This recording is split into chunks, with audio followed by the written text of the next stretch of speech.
Hello. तो आज हम पढ़ेंगे इक्वेशन ऑफ कंटिन्यूटी। क्या पढ़ेंगे आज हम? Equation of continuity.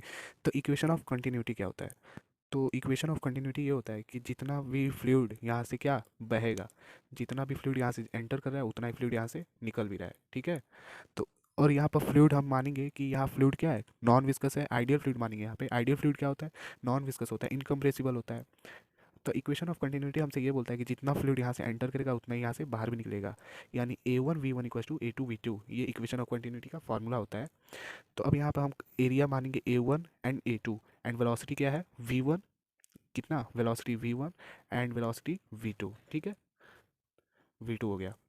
तो अब A1 V1 equal to A2 V2, that means क्या होगा कि A V equal to constant, यानी ए वी हमारा क्या है, कॉन्स्टेंट है, क्योंकि जित A1 V1 यहाँ पर भी और यहाँ पर भी, यानी ये यहाँ से जितना रेट ऑफ फ्लो हो रहा है उतना ही रेट ऑफ फ्लो यहाँ से होता है। ओ, अब रेट ऑफ फ्लो क्या होता है? द रेट ऑफ फ्लो होता है volume flow per unit time. Volume flow per unit time, यानी कि अब यहाँ पर ए वी कॉन्स्टेंट है ना, तो V equal to constant upon area, यानी कि वी इन्वर्सली प्रोपोर्शनल टू क्या हो जाएगा, एरिया। वी वेलोसिटी है। अगर यहाँ एरिया ज़्यादा रहेगा, अगर यहाँ एरिया ज़्यादा है तो यहाँ वेलोसिटी कम लगेगी, और यहाँ अगर एरिया कम है तो वेलोसिटी ज़्यादा लगेगी। अब जैसे कि मतलब कि अगर आप पाइप है और उस पाइप से अगर आपको उस पाइप का जो है एरिया वो है, और अगर आप उसे दबाते हैं तो वो फ्लूइड जो उसमें मतलब जो पानी बहता है उसमें से वो बहुत दूर तक जाता है। तो वही चीज़ यहाँ पर भी हो रही है। क्या?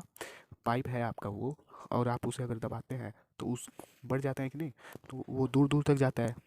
तो वही चीज़ यहाँ पर भी है कि मतलब अगर यहाँ ज़्यादा एरिया है तो कम वेलोसिटी से जा रहा है, और यहाँ कम है तो ज़्यादा वेलोसिटी से जाएगा, तभी तो वॉल्यूम इक्वल होगा। ठीक है ना? तो अब क्या होगा, अब हम इसका डेरिवेशन करेंगे। हाँ, रेट ऑफ फ्लो। तो अब इसका यूनिट क्या हो जाएगा, वॉल्यूम अपॉन टाइम। तो volume metre cube upon time second. तो अब यहाँ ये एक पाइप है, ये बड़ा एरिया इसका, यहाँ वाला एरिया कम है। यहाँ आइडियल फ्लूइड है, उसकी डेंसिटी रो है। अब कोई पाइप है, उसका एरिया यहाँ क्रॉस सेक्शनल एरिया क्या है, A1 है। ये V1 वेलोसिटी से जा रहा है, V2 वेलोसिटी से यहाँ से निकल रहा है, और इसका एरिया कितना हो गया यहाँ पर, A2 हो गया। तो क्या हुआ, तो अब ये कितने वेलोसिटी से जा रहा है, ये और ये वेलोसिटी से जा रहा है, V1 वेलोसिटी से जा रहा है, तो कितना डिस्टेंस ये ट्रैवल करेगा। तो डिस्टेंस का क्या होता है, डिस्टेंस का फॉर्मूला क्या होता है, स्पीड इनटू टाइम होता है ना। तो स्पीड क्या है V1, एंड टाइम क्या, डेल्टा टी, यानी V1 डेल्टा टी। तो डी क्या हो गया, V1 डेल्टा टी। ठीक है, तो V1 डेल्टा टी हो गया। अब volume of fluid that enters in time delta T, कितना वॉल्यूम एंटर किया डेल्टा टी में, तो V1 डेल्टा टी। अब V1 डेल्टा टी क्या है, आपका लेंथ है, डी है ना, डी। तो क्या होता है, वॉल्यूम A इंटू एल होता है। तो A1 V1 डेल्टा टी। और मास ऑफ फ्लूइड क्या होगा, कितना एंटर किया यहाँ पर डेल्टा टी टाइम में, डेल्टा टी टाइम में कितना एंटर कर रहा है, तो इसका होता है डेंसिटी इंटू वॉल्यूम। मास का फार्मूला क्या होता है, डेंसिटी इंटू वॉल्यूम। तो डेंसिटी यहाँ रो है, वॉल्यूम है यहाँ पर A1 V1 डेल्टा टी, तो वॉल्यूम हो गया। अब in time delta t, volume of fluid at leaves, कितना वॉल्यूम फ्लूइड का लीव कर रहा है, मतलब निकल कितना रहा है यहाँ पर, जैसे कि आप देख रहे हैं। तो A2 V2 डेल्टा टी। ठीक है। अब वॉल्यूम क्या होता है, एरिया इंटू लेंथ होता है। क्या होता है, एरिया इंटू लेंथ। तो डी जैसे यहाँ V1 डेल्टा टी हुआ, तो वैसे V2 डेल्टा टी भी हो जाएगा वहाँ पे। तो A2 V2 डेल्टा टी होगा, ये V2 क्या है, डी है। ठीक है ना? तो mass of fluid that leaves in delta T, कितना मास यहाँ से निकलेगा बाहर, तो डेंसिटी इंटू वॉल्यूम हो जाएगा। तो वॉल्यूम क्या है, ये है, ये क्या है आपका वॉल्यूम है, क्या है, वॉल्यूम है। तो रो इंटू वॉल्यूम, यानी रो A2 V2 डेल्टा टी। अब यहाँ से जितना भी पानी निकलेगा या फ्लूइड है जो भी निकलेगा उतना ही, मतलब अंदर जाएगा, यहाँ से एंटर करेगा उतना ही यहाँ से भी निकलेगा। क्या? जितना फ्लूइड यहाँ से एंटर कर रहा है उतना ही फ्लूइड यहाँ से निकलेगा भी। यानी कि यहाँ कहीं तो ख़त्म तो हो नहीं जाएगा, कहीं भी जितना ही एंटर करेगा उतना ही निकलेगा ना।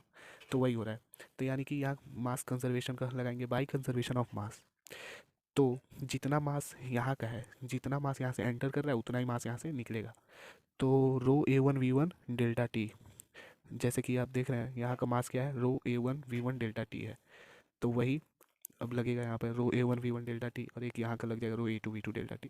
ये दोनों को इक्वल करेंगे बाई कंजर्वेशन ऑफ मास से।